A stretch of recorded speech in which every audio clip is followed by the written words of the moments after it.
Physical and environmental evidence is all about the real, tangible things connected to an incident: the objects, the equipment, and the conditions of the worksite. We often call this real evidence, and it gives us an objective anchor point in the investigation.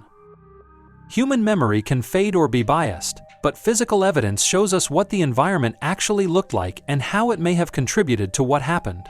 Let's walk through the main areas we look at. First, the worksite conditions. The environment itself can explain why an incident occurred and whether the risks were foreseeable. Lighting is a big one. Poor lighting in a parking lot or hallway can make an assault or accident far more likely, and if it was foreseeable, the employer may be held negligent. Weather matters too. Rain, ice, or heat can erase evidence or create hazards. Indoors, noise levels, ventilation, and temperature can affect performance, safety, and even health.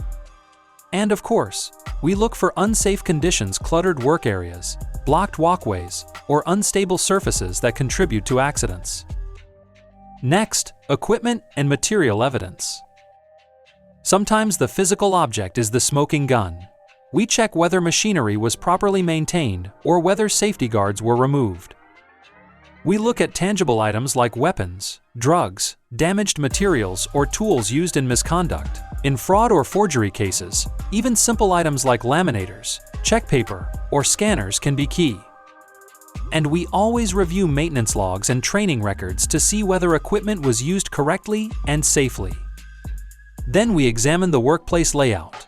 A site visit helps us understand how tasks are performed and whether witnesses could actually see or hear what they claim.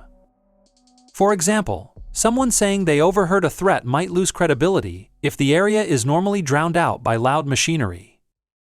And from a security perspective, we look at access points, locked doors, camera placement, and how close parking areas are to entrances. Finally, we follow strict protocols to capture and preserve physical evidence. We try to visit the scene as soon as possible, before anything is cleaned up or moved. Investigators use a basic kit camera, tape measure, labels, barrier tape, and bags for samples. We start with wide establishing photos to show the whole scene, then take close-ups with a ruler or object for scale. Sketches and diagrams help record exact positions. And every piece of evidence is bagged, tagged, sealed, and logged to maintain a clear chain of custody.